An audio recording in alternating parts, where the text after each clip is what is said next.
Hello everyone, my name is Don, the movie reviewer, and today we're going to be talking about 8th grade. Hey guys, it's Kayla back with another video. A lot of people call me quiet or shy or whatever, but I'm not quiet. Most quiet, Kayla Day. I don't talk a lot at school, but if people talk to me and stuff, they'd find out that I'm really funny and cool and talkative. By the way, I like your shirt a lot. It's so cool. What? Okay, so growing up can be a little bit scary and weird. We will begin to explore these changing bodies of yours. It's gonna be lit. When did you get Snapchat? What grade? Grade? Fifth grade? What? Yo, see? Really weird.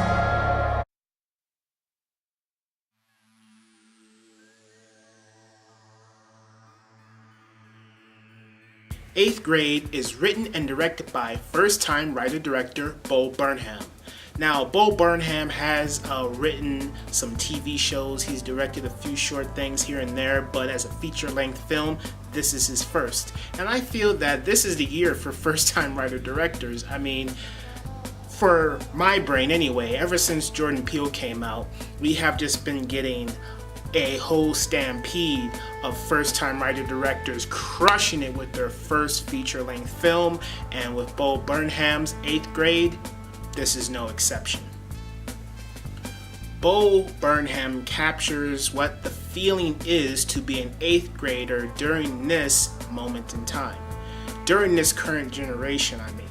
Because I'm 8 years old. If you didn't know that, now you know. And back in the day for me, I didn't have this experience when I was in 8th grade. Computers were just starting to come around. We didn't have all of this new stuff that is out now. I don't even know what half of this new stuff is. So I feel like a dinosaur. But watching this movie, I clearly understood what the main actor was going throughout the course of her life in this movie. Because at first I was feeling that, okay, number one, this is going to be a coming of age story. Number two, I'm going to feel really out of place in this world that the director's going to set up in 8th grade, because I'm not in 8th grade. I'm far from 8th grade. So will the director help me connect with this character on an emotional level and understanding? And I feel like Bo Burnham did just that.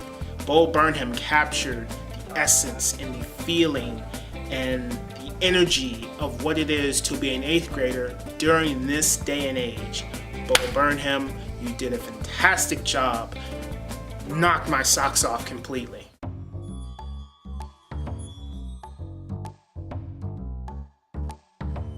Elsie Fisher plays Kayla, who's the main character in this movie, and like I said, Bo Burnham captures the essence and the feeling of what it is to be an 8th grader in this new generation of life. And just the way the character, the Kayla character, Elsie Fisher, is portrayed in this movie, she feels like a real person. I don't know if she acts like the character in real life, but in this movie she feels like a real person, and immediately from the opening scene we know who she is as a person. We get a feel for her. There's narration in the movie, but it's warranted because it's executed in a way that makes the movie flow perfectly. It feels cohesive. It doesn't feel disjointed. It's not jarring to hear narration, because I'm not a fan of narration, but it's used perfectly in this movie. And it's used for a reason, to develop the character, not spell out what's happening to the audience during a particular scene. It's used to build the character, and I like that about this movie. We understand the character, and she has a lot of flaws. Like, the main thing that kind of bothered me in this movie, which I did think was sweet, was the relationship with Kayla and her dad, who's played by Josh Hamilton. His name is Mark Day in this movie. And I thought that the father-daughter relationship in here was played believably. We get the understanding, well, not the understanding, but the sense of what the relationship is like. We don't get much depth with these two, but I feel like these two actors in the movie are the focal point of the story. We got Elsie Fisher, who plays Kayla, who's the main objective, and we're learning about her and her personality and what she wants to achieve, this vision that she has of herself, but who she really is on the inside.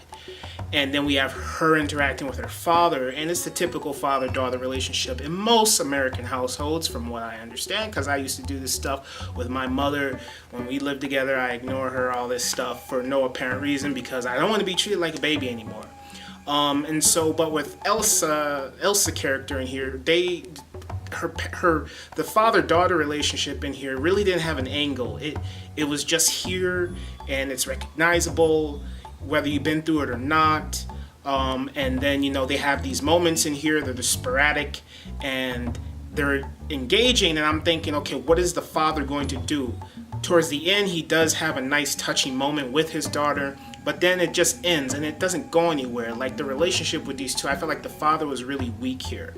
Where in real life, if the daughter's misbehaving in a certain way and mistreating her father, saying nasty things to him, don't you think the father, as nice as he is, would at least become a little bit aggravated with her and say, hey, I'm your father, you don't talk to me like that. So I was waiting for that moment for where the father and the daughter kind of bonded on a level of like, yeah, I want to understand you, you're my daughter, and they had that moment, but it was very touching. It was very touching, but at the same time, I was like, come on, man, you're really weak, man. It's like this as shitty as she's been treating you, you have to say something about her attitude, and it's like, yeah, we understand who Kayla is as a person throughout the movie, and she has her ups and downs. Life is an emotional roller coaster, and the movie gives you that feel. The director definitely puts you in her mindset, and it's extreme. It's like where her mind is throughout the movie. She's up, she's down, she's high, she's low, she's an emotional roller coaster. She's all over the place. She wants this specific thing for herself, but she's not really, she's doing it, but she's not like really practicing what she's preaching, I would say. And she really wants to be this person that she isn't at the moment. And it really puts you in that mode, but there's no one else outside of this movie that she really has a connection with. Like there are scenes of characters in here that she interacts with, like there's a boy that she likes, but then it's funny, but it goes nowhere. Then you have a principal in here who's doing dabs, all this stuff, it goes nowhere. It's funny visual. Then you have a scene at the pool and it's cool. It's like I feel her adrenaline pumping and her emotions like, oh, I don't want to be here and stuff. So I like the director putting me in her mindset. I understood where she was coming from. And I like that she had layers to her. She had good, she had bad, and there are, and this movie's rated R. There are lots of moments in here where this movie kind of gets a little dark, especially for kind of a kid's movie, I guess you could call this. It's rated R, and so there are certain moments where it doesn't get too dark, but it does get serious in certain moments where you're like kind of, oh man, this is kind of making me a little, like there are certain scenes in this movie that kind of made me feel just a bit awkward, like, oh, I don't know if this should have been in here, but I think I like that. It's not a squeaky clean movie, and people aren't squeaky clean people, we all experiment, and it made me look as like, if I was a father and I had kids, I understand why fathers are so delicate with their little girls. Those are their princesses. Like there's one scene in this movie where I was like, if I was a father, I'd be extremely pissed, not at my daughter, but at my daughter being involved with this person in this one particular situation, where I can understand why fathers are so protective of their kids, because they don't want them to get hurt in this big, large, dangerous predator world that we live in. It can get insane sometimes. So I like the progression of the character. I understood where her mindset was at. I understood her emotionally and where she wanted to go, but I didn't. And I got a feel for the story, but I didn't get any real, I don't know. There was nothing that was tangible. It's just like she's going through her journey, which is interesting and it's good. and the music definitely plays a good part. She has more interactions with her father than anything else, and it gets developed more so than anything else in here, and that's good. But then the father feels too weak to be believable. Like, he feels like an unrealistic character in a sense, where the father's not going to be that nice if his daughter is treating him like that. So there's just a few minor problems I had in here. But overall, I thought this movie was really fun, engaging, and the main actor, Elsie Fisher in here, did a fantastic job in this movie, and I liked it.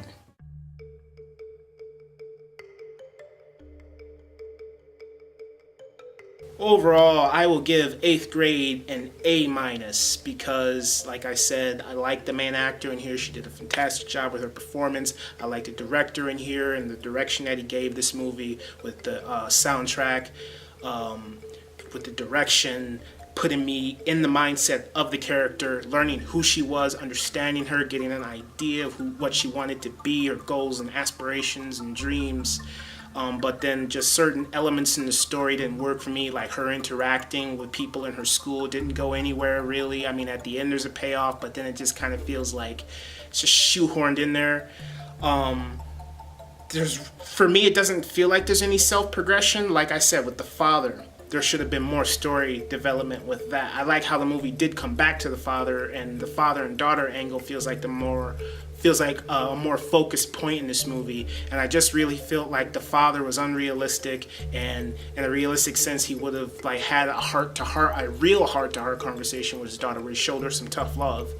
And so I wish there was just more emotional depth between her and other characters in this movie, especially with her father.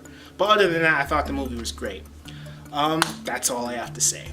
So as always, thank you for watching, and I'll see you next time.